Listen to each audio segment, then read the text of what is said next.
You're specifically from the Niger Delta. Yeah, so I'm River State, so we're the southernmost state. We're one of the Niger Delta states. So Port Harcourt is like the oil hub. It's where all the oil companies establish themselves. That's where they do most of the drilling. We had to deal with the environmental implications of that because our government didn't keep these oil companies in check or expect accountability from them. So they would come, they would drill the oil, they would mess up the waters. My tribe or like my state, a lot of the people are fishermen. The oil is like spilling into your water system. You're not even able to drink really good water. Your livelihood's affected too because now the water is impacted. The fish is like half the time dead or poisoned. When you're even older, you're just like thinking back on it, you're like, I feel like no one got to do justice. A lot of the oil companies are withdrawing, and it's y'all came for several decades, y'all made all this billions of dollars, take off and leave us to have to deal with the environmental implications. It's going to last for several more decades because it's not something that just easily goes away. I just feel like there wasn't any due justice for us. Anyway, I wanted to be someone who was addressing that through some more environmental structures and some more sustainable pathways. And so that was, like you said, that was one of the drivers for me. Welcome to Pinnacle Code, where we spotlight high achievers in the culture and decode how they got to where they are today. I'm your host, Ben Arthur, excited to be joined this week by Bobuchi Ken-Opurum. She is a Forbes under 30 honoree in the energy space. She hails from Nigeria. She is nationally recognized in the climate and energy justice space. She's the research director at the Building Electrification Institute, which essentially helps cities, communities, gives them the information resources to build electricity powered systems, reducing the dependency on fossil fuels and whatnot. And she's also the creator of Rehoused, a climate decision support toolkit, which guides those in lower income background in the Southern Hemisphere, showing them how to build more climate resilient homes, just as the threat of flooding and heat stress has become more of an issue with climate change. So she's creating solutions, doing research at a global macro scale, and really excited to have her on the platform today. Bobuchi, thank you so much for joining me. Oh yeah, thanks for having me. I'm excited for today's conversation. Absolutely, me as well. And kind of as I said, I know you're from Nigeria, and I want to kind of dive into that a little bit to start. So what do people need to maybe know about your upbringing there to understand the woman speaking to me today? Oh, that's a good question. I would say like my family and my social space was like a major catalyst in how I viewed like the world and how I sort of viewed my career. So I like to take like a really interesting like path to like how I got here. At first, I wanted to be an estate surveyor because that's what my dad did, and I'm a daddy's girl, so like, oh my god, I want to be like my dad. And he was also in construction and real estate, so all my siblings and I were like, we were brought up in sort of this built environment sort of space, and so we knew we wanted to do something in that area. But also within that, I also was like used to seeing like, and it was bothered us like so much that we would have so much suits and just like gas flaring, and it just how it was. Everyone was always like black, like our windows were black, the walls would be black, just because it's Wow. continuous like suit all the time. And the air quality was just like you could already tell just from the air quality, like it's just not the best thing. So I always had that in the back of my mind, but I was like, oh, I still want to do something in the built environment, da da da. And then one day, like my dad had like brought back some like encyclopedias, and it was on climate change and global warming, and that was like my first introduction into like what that concept was. And well, I knew a little bit about it, but that was like my full like in-depth like introduction into it. And I started like reading about it and learning more, and I got so intrigued. And I was like, oh my god, this is literally what like I've been feeling so like deeply about. It's like, why is the environment so bad? Like, why is the air quality so bad? Like, different things. And I learned about like acid rain, and I always like whenever it rained, I would always go and be like, I wonder if the rain is like it's like acid rain right now because of how like our air quality is just so bad. So that's how I really got into sort of that like space, and I was like, oh, I'm gonna go do environmental engineering, and But then the school I got into a couple of schools, but the school I ended up deciding to go to didn't have environmental engineering. Well, I didn't get into environmental engineering for that Mhm. school to Purdue. I had got into construction, and I was like, okay, I will do construction first, and then I'll go back to like get a master's in like something environmental. But then luck would have it, even taking those classes in construction, my undergrad, it was still like very like environmental based, and I still looked into sustainability. And then that was like a very good like foundation for me when I went into my master's, and I was like, oh, this is definitely what I want to do in my life.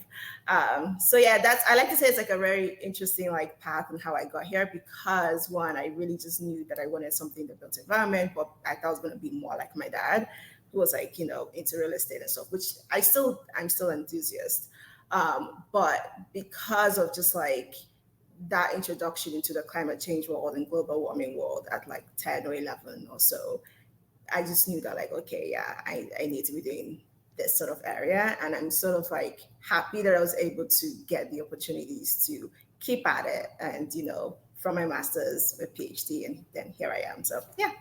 For sure. Yeah, and I want to talk a little bit more just about just the environment you saw growing up in Nigeria. And to my Yeah. understanding, you're specifically from the Niger Delta.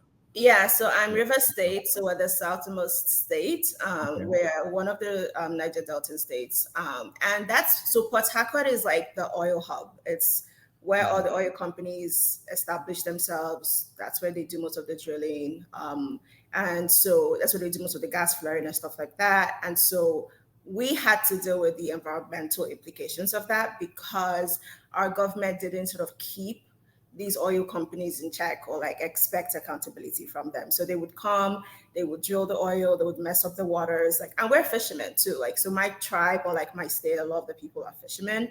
So you can imagine like like an oil company comes and they drill, and then they, the oil is like spilling into your water system, and Yeah. one just like you're not even able to drink really good water.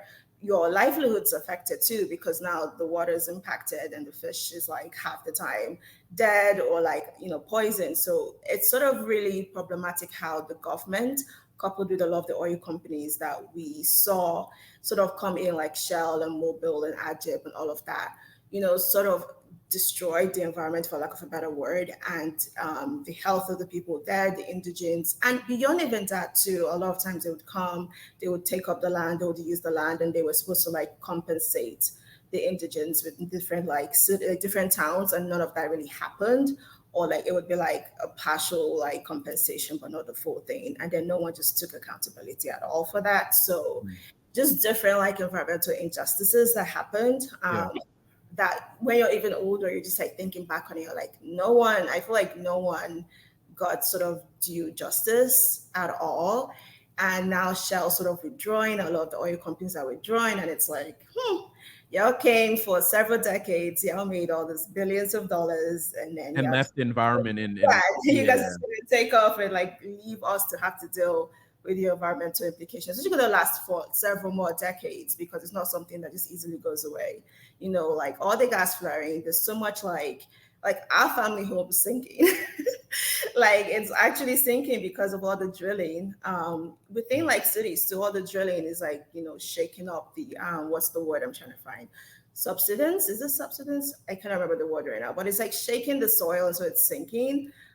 People's homes are cracking. Like the life of a building that's supposed to maybe like 30 years is short-lived because of the effects of like almost artificial earthquakes a little bit on people's homes. So just different environmental implications and like Yeah. social implications, health implications that we did not get.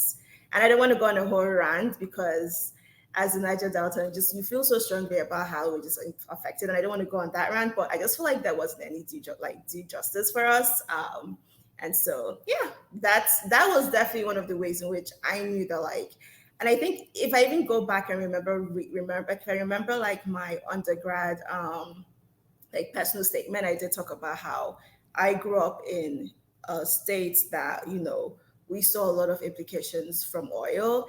And I knew that I definitely did not want to do that. Like I knew I wanted to be someone who was addressing that through some more environmental like structures and some more sustainable like, pathways. And so That was, like you said, that was one of the drivers for me. My dad sort of being in the built environment was another driver, and then being introduced into the world of like, environmental conservation and sustainability was like the major driver as well.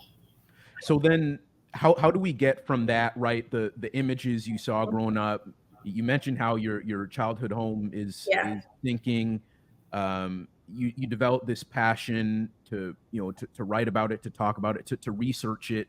How Yeah. does that lead directly to Rehoused, the climate decision toolkit you created? Like, what was that, or was that maybe something you created once you got to the US for college? Yes. So Rehouse came like very much later. Like that was my PhD dissertation. And so the way Rehouse came about is like beyond sort of like the environmental implications that I grew up seeing. The positive thing that I also grew up seeing is that we were very like ingenious people. Like straight up, like, we would have bad and let me just like baseline, we are an emerging economy. So our institutional and our infrastructural frameworks are just like not the best. Very substandard, like drainage systems, like the roads are bad and things like that. And we don't even have like, reliable energy or reliable electricity. So we saw all these different things. But one thing that I sort of realized or noticed from that, even from a young age, is that we were very resilient in how we addressed these issues that we had to take care of ourselves. Like Mhm. we kind of like, if the road was bad or it was always flooding, we would like, break up gravel and fill it in. We would dig up ditches. When it rained and our house would be flooded, sometimes we'd go put drums under the overhangs of the roof so it would capture the water, and then we use that water for something else. So we always had like different things that we did to like, live day to day, and not Yeah. us, a lot of different people. And I was always like intrigued by that. And I know like when I was like studying my PhD, what I was like also fascinated in was like the master builders of, like how that like ingenious like, knowledge was passed on from like years to years and years. And I was like, I want to know more about how, and I've always been interested with flooding as well. So I wanted to know how like with flooding happening, we've been able to like deal with like digging ditches and filling roads and doing all these different things. What else are people like in similar countries or similar cultures doing, right? And I wanted to also understand better like those people like in informal settlements, particularly who didn't have like access to like a very typical case, not having access to like adequate infrastructure, or not being on the grid, for example. What are they doing that is they've been able to survive, and even though they're surviving like lower than, in a lower condition that they ought to, they're still doing something. So I was like, if I can learn from them and understand what they've done, how can we better help them improve these different like systems and these different Mhm. solutions that they've used themselves? And so that's sort of what spurred the research. After my master's, like, oh, I really want to know that. So I went into my PhD trying to do that sort of study. And Rehouse was like way, I still didn't know about what that was going to be. I just wanted to know what were like these solutions and what were the Yeah. strategies that people had done that was ingenious and that we could sort of help to improve upon and use ourselves. And that was always sort of the aim. And then Rehouse sort of came about because I realized like, oh, this stuff is like so similar across like the global south. And the solutions I'm seeing from my first like step of my research is like sometimes they're successful, sometimes they're not successful, but it's not because like it's wrong. It's just not used in the right context, right? And so it's like, how do we better inform everybody who is dealing with this thing themselves? Like, oh, the information you have is good, but here's some more information, and here's how this information can better help you. And that's how Rehouse came about, was from like a secondary like process. It was like at first I Got just it. wanted to know what are these different solutions, and then from there learning more about it, I was like, oh, this is so cool that like I think a lot of people who are in similar conditions, like similar cultures, have similar like like economies, can really learn from and like improve themselves as self builders. So yeah. So, Babuchi, what's the process of getting that information to the community? Like, you've done a lot of research, Yeah. as you've stated, done a lot of studying, but what's the process of actually getting that information to the communities that need it, and maybe taking it out of the scientific Hmm. type language that a lot of the general public doesn't understand, Yeah. and democratizing sort of the way it's Yeah. communicated? Like how does that work from your vantage point? During the research itself, because like a lot of what I was doing was literature review, that was sort of like the first thing that I noticed was I'm here doing a systematic approach literature review process. Who knows what that is, Yeah. right? Yeah. Who's gonna go? Who is the person who is being affected day to day by like rising flooding levels and like increased precipitation? Who's gonna go online and go do a systematic approach literature review? No one really, besides you're an academic, and even then you don't really want to do that. So it was Mhm. from then that I realized I was like, this is information that is important, but it's pretty much only available to like academics or like technical people or people who have like degrees of some sort. But the typical person may not be able to afford an architect or an engineer, or like has learned about these things through their community or through like apprenticeships or through like storytelling. So how do we get this information to them, even though we're learning from them? People, because when I was in the literature review, a lot of the papers were ethnographic studies. So like they had gone through observations, surveys, interviews, stuff like that. So they're engaging with community members and then they're publishing it in journal papers. So the community members are really not getting access to that information about themselves or like about similar people.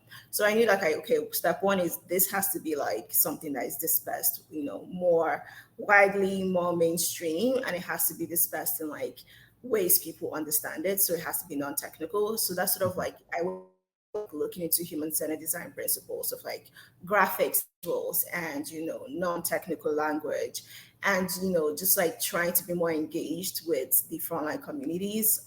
So my study itself was like very qualitative. Like I did focus groups, I did surveys, I did interviews, I did all of that to really co-create like the different parts of the toolkit with the communities that were the most affected by flooding, who I was learning from. And so now what I'm doing is also sort of the same sort of, which is like I'm working with a lot of community based organizations. Particularly, right now, one of the things we're doing is we're trying to do a citizen campaign in like southern Nigeria to get people to still report, like when it floods, here's what I do, this is how successful the solution is, and use that to continuously build the database that one of the tools is dependent upon. Another thing I'm doing is like a new project, which I actually just had a meeting with the guy this morning. He's in Pune, India, and he runs a nonprofit that also like engages with households and informal settlements within like Pune to learn about what solutions that they use for heat stress and flooding. And he saw my research from one of my advisors who was at a conference with him. And he was like, oh my God, exactly what I want to do is exactly what I had done. So he's reached out and now we're going to be trying to like expand, rehouse in sort of the Pune context because it's a different climatic zone from what my Okay. study was. Yeah. So it's sort of like still doing that sort of work of like really getting in and engaging with local partners and the local community-based organizations to, get the information out there, get people to know about what the toolkit is. And I hope sort of like the long-term benefits or the long-term sort of work would be to get funding to have people like actually implement some of these solutions. So people do it, but I'd like for more large-scale funding from like cities and like whoever can provide funding for a lot of the home like households to implement the solutions. Be like and then once I see so much, how they're implementing it, what is that full ecosystem like? What is the workforce development like? What is all that workforce training? Use that hopefully to expand into other regions. So that's what we hope to get out of the India case that we're trying to, work on now is like do that in like Pune, get that ecosystem, learn from it, and try to expand into more parts of India and also more parts of like, South Asia if we can. So yeah. Awesome. And I know so you've been in the US for uh quite some time. When exactly did you leave Nigeria to start studying here? 2011. Oh wow, it's been Oh, a while. 2011. Okay. So Yeah. what, 13 years. 13 years, yeah. And I know a lot of your work too has and I know you recently changed jobs, but you've a lot of your work is US focused too. Mhm. I know, like it particularly in Texas, Austin, where you're based. I'm wondering if there are any kind of general like takeaways about like the energy inequities that exist along like racial or like lower socioeconomic lines Yeah. in Texas or kind of the US as a whole? Like any takeaways you've gotten? So I can like, preface and say that like for those watching or those listening. So I used to work for the Texas Energy Poverty Research Institute. So we're based in Austin. I keep saying we, it is like to shake it. They're based in Austin. So yeah, they're based in Austin, and what they do is like they, do conduct research, pilot projects, convince stakeholders to like all in the aim to advance clean, affordable, reliable energy for households with low to moderate incomes across Texas. And so one of the things I did as a research director was like look into the inequalities and through the lived experiences of those with low to moderate incomes, but also looking, beyond the income, to like, income line, also looking at other vulnerabilities. So those who are like the elderly, those in rural areas, and then those, the racial sort of lens as well.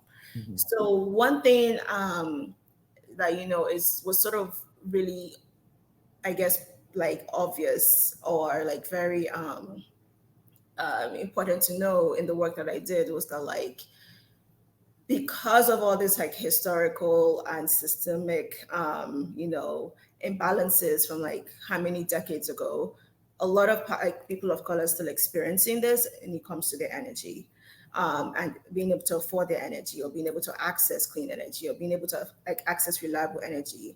And this is like in different, this sort of shows in different ways. So for one, they're paying more than like 10% of their like income, or more than the 10% of their 10% of the income and their energy, and that makes them sort of energy burdened. um, and when you're sort of having to do that, a lot of times you're giving up things in your home. So you're like either giving up like food, or you're giving up like medicine, or you're giving up entertainment, or you're giving up clothing to be able to afford your energy bill. Because if you don't have energy, in the US, as you know, like you not really able to feed, like there's a lot of things that's been affected by not having energy in your home. And when you think about how climate change affects like how hot it is or how cold it is, depending on the season, a lot of people don't want to be uncomfortable. So they would rather like shrink how much their food budget is so they're able to pay their energy bills, or they shrink how much their medicine budget is, or whatever, transportation, to be able to like, pay their energy bills. So from my work, I was able to like do a lot of like engagement with different communities through surveys and stuff like that to really identify what those challenges are. And it is very like, disheartening when you see like a lot of people making those trade-offs. And then, but one thing you will also know is that people like of color as well are very interested in clean energy, but the access to that is also sort of like, affected because they're not part of like strategic planning, or they may not have as much education about that because of just this, coming back to the historic and systemic like issues that we've sort of seen through the racial divide here in the US. One other thing as well is like when you even think about why people are paying like more for the energy, like people of color paying more for the energy compared to like non-people of color. It's sort of sometimes where they live too. So a lot of times people of color will live in like neighborhoods without trees, or like Yeah. very like hard surfaces. So those places have hotter microclimates or hotter temperatures than like other areas. If you don't have trees, also the natural ventilation is also reduced. And so at times too, they're staying in older homes, and the older homes may not have air conditioning or good performing air conditioning as well. So these are all like issues that you see that affects more people of color than white counterparts, for example. So that's what my research is sort of trying to look into, is like what are some of these challenges and how can we best address it by providing this data and information to like different stakeholders like utilities or city governments, local governments, community-based organizations. How can we inform their work so that they know how to channel a lot of the resources, especially like the Inflation Reduction Act funds coming in, how to like channel that and how to like develop solutions that can help address some of these challenges. Yeah, it's a really deep and complex Yeah. issue. It sounds like, because I feel like even with presenting the data to like I guess the energy companies, I mean, they're incentivized to like make money, right? And I feel like in a lot of cases they may not care if for the Black and Latino families it's a larger part of their paycheck, like you know what I'm saying? And so it's great work that you did at that previous job, and you continue to do, but it's such a deep and complex issue. I think awareness is kind Yeah. of where it starts, right? Because I Mhm. think that maybe gets the ball rolling. um Babuchi, for those who kind of maybe see what you do, like those who look like you, I guess people of Mhm. color, like Black, African Yeah. people, um how would you recommend, or what advice would you give to those people who want to get into your space, about the steps they need to take, and I guess maybe what it takes to be successful in your space? Um, One thing that has worked for me is education, and it doesn't have to be like the cookie cutter, go to like a university type of education. I think whatever form of learning that you can get, like you can get mentored, you can shadow somebody, you can do internships, you can do certifications. You can go to YouTube University, whatever sort of like form of education. But I think learning about this space of energy and or climate, whatever space particularly you want to sort of be in the sustainability field, it's important to learn about it because there's so much like greenwashing and there's so much like information out there that may not be, the best, but it's easily like Googleable. But like Mhm. learning, going deeper than that, actually like reading and learning and speaking a lot to people who are more engaged, like hands on with like community members or hands on in the different communities that you feel like you want to focus on or support is important.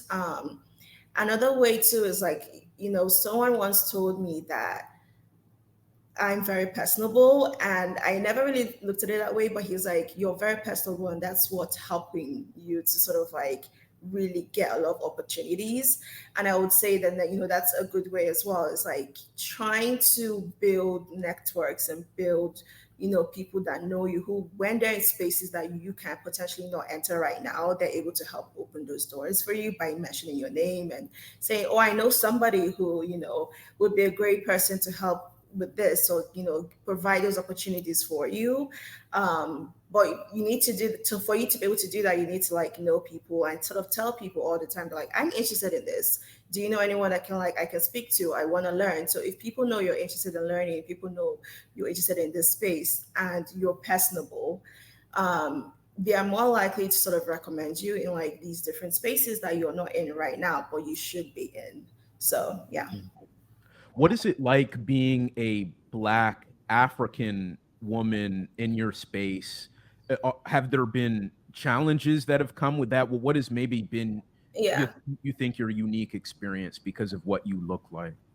It's an interesting question because like even before I fully got into energy, I was in the construction industry, and the reason I got out so quick was it was just heavily like white male, um, and which is all right, but if they're welcoming, it's all right. But I wasn't welcomed. It always felt very like odd, and I was just like not respected. I wasn't. People don't really care to hear about my opinions. They're like, oh, you're young, you're Black, you're not even like you're African. There's just different like things that I felt very uncomfortable about in the construction industry. And then you go into the energy space, and it's a little bit better because it's a bit more diverse than construction is.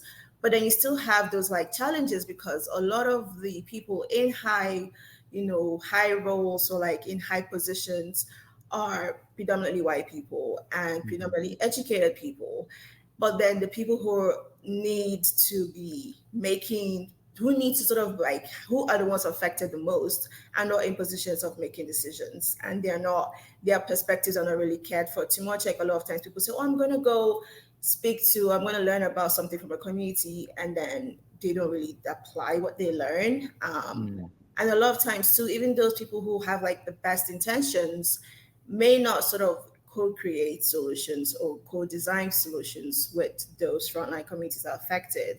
And so what you see is like people who are making decisions are not people who are relatable to those who are affected the most or who have experienced, that. And I think being a Black woman sort of in the space that I'm in is still shocking to me that I would go into rooms and I'm still the only Black person, Mm. and it's like, well, a lot of, the communities that are affected the most by climate, energy, whatever, are people of color, Yeah. Hispanic, Black people. So it's like, why are they not in the spaces helping to shape policy or helping to shape, design of programs, for example, for like energy assistance, which is another thing that I found from my research is that a lot of people don't even know about energy bill assistance. And, you know, somehow, somewhere, there's struggle to pay your bills, but you don't know about that.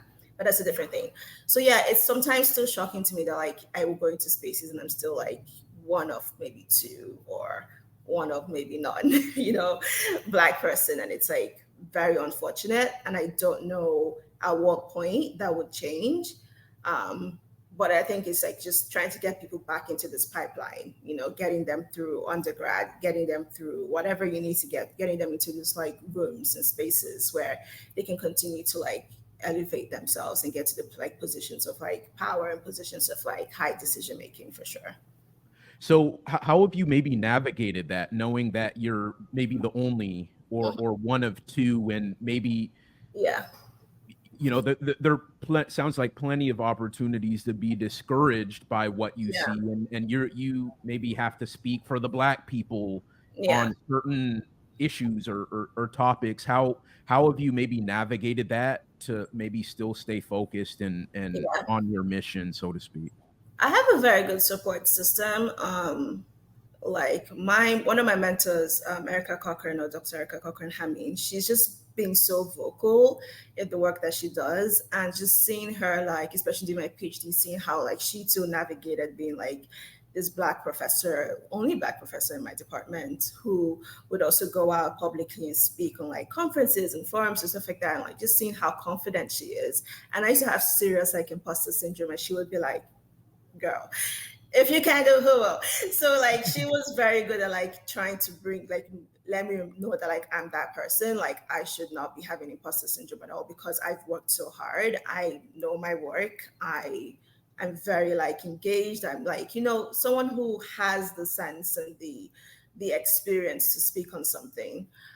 So her plus like a bunch of other people, like my parents, my dad especially is very supportive, my family, my friends. These are support systems that have helped me stay confident and stay sort of like not discouraged. A lot of times, even though you can go somewhere and you feel like, oh, there's a bit of microaggression, Mhm. or people want you to work 3-4 times as hard. I'm sorry, harder than like maybe your white male or white female counterpart that won't have to work just as hard as you do and not get as much opportunity. Sometimes you do feel discouraged, but like support system keeps me like going. And I think my drive as well, like I really have a passion for wanting to address certain things, like and have like a lot of impact in this world. So that keeps me going. So even if I'm like disappointed for a second, I feel like, oh, I'm getting microaggression, I'm able to sort of move past that. One other thing though is like I've gotten more confident now where I also try to like address this microaggression like situations. I'm like, let me tell you something. You did this to me and it's not funny, sort of thing where I've gotten more of my voice. So now I want to Mhm. like speak up for myself. Because before I'd be like, oh, I'm scared of like losing an opportunity, or like I'm scared of like people thinking I'm this crazy Black woman. But now I will straight up write you a letter. Or like I would write you an email and say, hey, at our last conversation, you came off a bit, Yeah. I'll do it again. So kind of thing. So you can like I'm trying to like be a professional, but also I don't want anyone to like walk on me anymore. So I definitely found my voice. And that's from like just my support system and just like, seeing how like me being in this space is helping people. So I definitely want to stay sort of in this spaces, but I also don't want to be disrespected. So that's really helped a lot. You mentioned kind of in that, like probably needing to work 2-3 times as hard as Yeah. kind of your white or male Yeah. counterparts, and I think for a lot of Black people that's the consensus, right, in their fields. Like my mom would always kind of tell me that growing up, but I bring that up because do you like take that like with responsibility though, like that you're maybe how kind of your bosses or the people you work with, um that you're kind of like an example of that you almost want to like leave a good taste in their mouth for like the next Hmm. Black woman from Nigeria, whatever, Yeah. coming up, like, do you put that because I know in my lane, like, I try to do that. I'm wondering, like, if in your case, like, you try to embrace that pressure to like carry yourself to a higher standard Yeah. because of you're the only in Yeah. maybe your space. And that's sort of why I said, so I was like, before, like, I would get all this like microaggression, but I'm like, oh, let me just be like the best I can be. So like they don't stop hiring, Yeah. another black person, or like, I just always want to present myself well, which I still do. But now I'm like, I'm someone who still will not, I will check you because I want you not to try the next person. And I feel like if I don't say something, the next person coming after me will also feel that, like, pressure, or feel sort of minor disrespect to whatever is going on. So I'm trying my best now to be like, while I still want to have all these doors open for people. And I'm the kind of person, like, if I can help anybody, I will. Like, people send me their resumes all the time. Like, I would try to find, I don't even know, you can meet me one time at a conference and I'll try to help you, like, reach out to someone I know who knows someone who knows somebody to, like, open the door for you. So I try to also do that too. But I think, like, in my space, like, really just stand up for myself now going forward, in the most professional way, obviously, is helpful for the next person coming after me, because then people now know how best to treat someone who's black, for example, like a woman, and know that, like, you can't just, like, throw your little microaggressions here and there and think we're just going to take it. So, yeah. Absolutely. Bobuchi, what would you say has been your biggest failure in your career to this point? And whatever that is, maybe what do you think it took to kind of get past that? My biggest failure. Interestingly, like, I don't feel like, so even if I've had like failures, quote unquote, I'm a person who believes that, like, what is meant for me is meant for me, and I think everything is like a plan. So I always look back on things like, oh yeah, I mean, it was meant to happen. Like, I've always been that person who had like choices, and I'll, like, sometimes choose a choice and I feel like, ugh, was this choice the best choice? Like, I feel like I'm, like, for lack of a better word, like, fucked. And then, like, in when something positive comes out of them, I'm like, oh yeah, that was meant to happen so that I can have this new positive experience. Or I'm someone who takes, like, a bad experience and, like, flips it again. So I wouldn't even know if I would say, like, a failure, because I don't really think too much on those. Like, I'm just like, I will cry and keep it going. So yeah. Okay. Well, if not a failure, what about a setback? A significant setback that maybe took an to kind of to get past that Okay. In my career. in your career.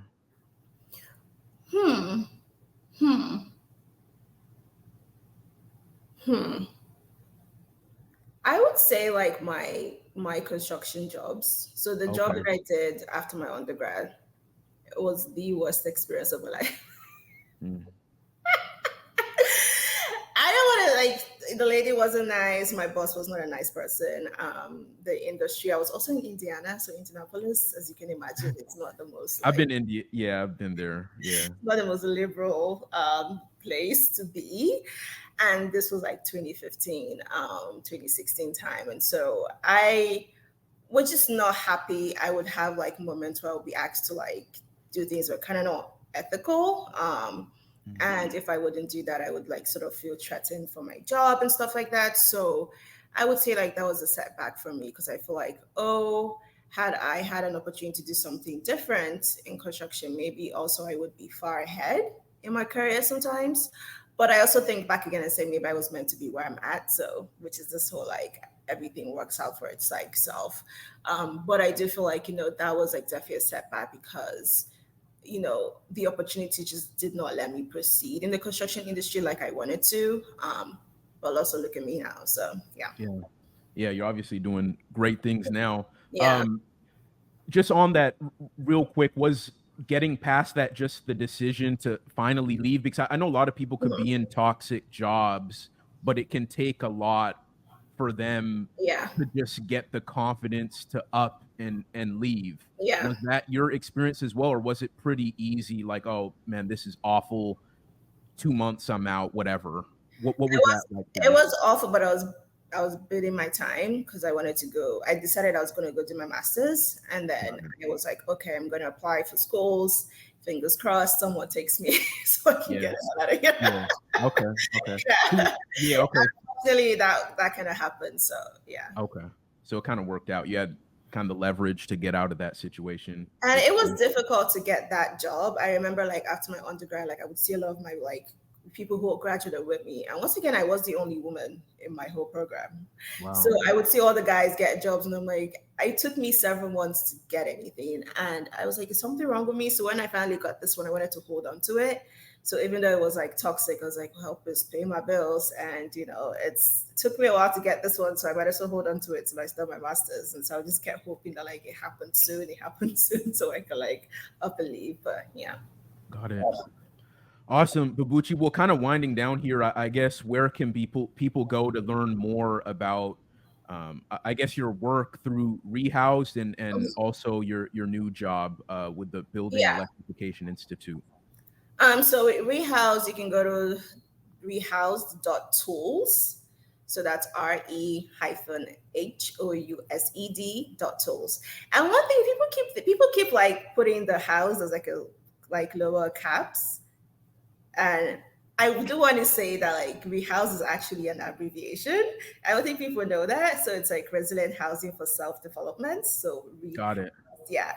So I always wanted to say it because I'm like a lot of times people just say rehouse and I'm like, no, it's not just like a house. Like that's just a play on words, yeah, but it's literally an abbreviation. It doesn't matter too much. But yeah, rehouse.tools. There's also an Instagram at rehouse at read.housed. And then my research, like I'm on ResearchGate, Google Scholar, LinkedIn. Where else do people go to know about me? Google. Yeah, what about Instagram? You have an Instagram? So my Instagram is private. So okay. Got it's from my. I like to have like a little personal. Got it. Yeah, that makes sense. Yeah, personal barrier. I got it. Awesome.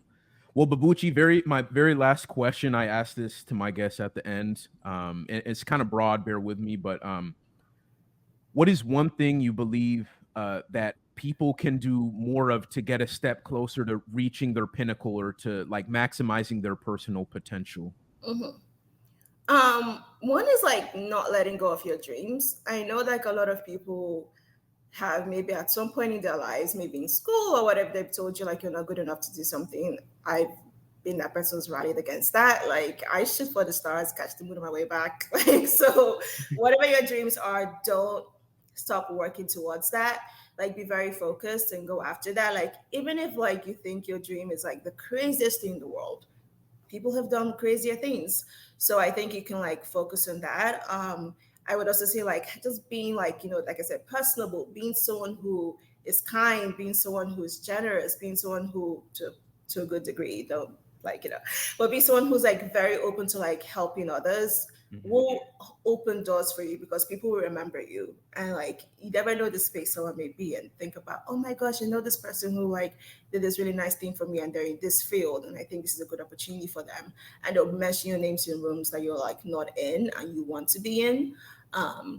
And then what else? Having a good support system and people who like you can rely on when you think things are like not working out or if you need support is very important.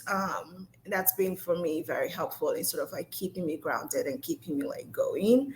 Even though I feel like times can be like really difficult, just having people who like love you and care for you and who want to see you succeed, who are helping you get there, either advising you, providing you resources, providing a listening ear, being a sounding board, whatever that is.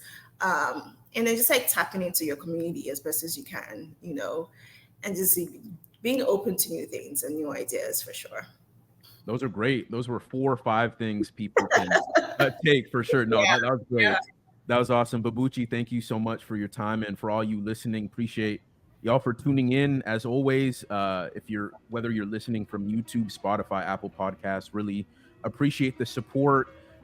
Be sure to like, share, subscribe, share, tell a friend, tell a family member. Everything helps so I can keep doing this for you guys every week at Wednesday, 5 p.m. Central Time. Until next week, I'll see you guys soon. Peace out. Bye.